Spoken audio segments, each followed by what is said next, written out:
ঝড়ের মাস বৈশাখ। এই বৈশাখের মতোই রবি ঠাকুরের জন্ম।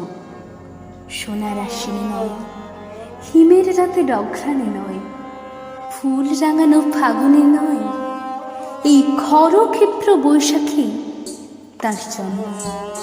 এই খ্যাপা বৈশাখের গৈরিক তিরক্তি সাজানো তার জন্মদিনের ললাট।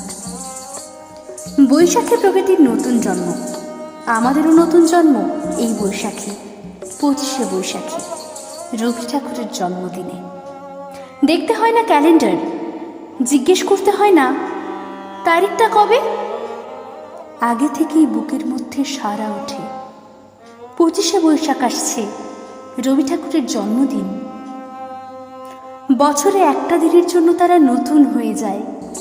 চারপাশে নীলে লালে সবুজে হলুদে রঙিন ফুলের আলপনা, মাঝখানে খয়েরি রঙের সুতোয় রোজ দুপুরের না ঘুমানো চোখে কাজের ক্লান্ত অবসরে বোনা হয়ে চলেছে সেই 4টে লাইন।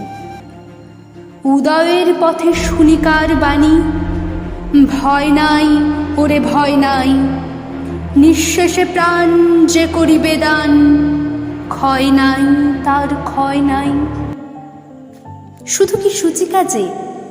না, বিদেশকে চোখের সামনে দৃষ্টান্ত করে রাখার আন্তর্জাতিকতা রবি ঠাকুরের। আমাদের সংস্কৃতিকে মাটির কাছাকাছি এগিয়ে নিয়ে যাওয়ার সংকল্পে রবি ঠাকুর। আমাদের সভ্যতাকে দানবের হাত থেকে ছিনিয়ে নেওয়ার সংগ্রামে রবি ঠাকুর। আকাশে মাটিতে মনে এত যে বৃষ্টি পড়ে তার ছন্দ রবি ঠাকুরের, এত যে ফুল ফোটে তার গন্ধ রবি ঠাকুরের।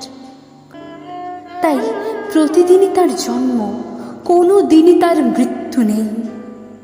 কালের কালাবাহার এসে কোনোদিন যদি ভারতবর্ষ থেকে সমস্ত ঠাকুরের পুজোর প্রদীপ নিভিয়ে দিয়ে যায়, তবু একটি ঠাকুরের বেদি চিরকাল থাকবে মাটির সঙ্গে গাঁথা।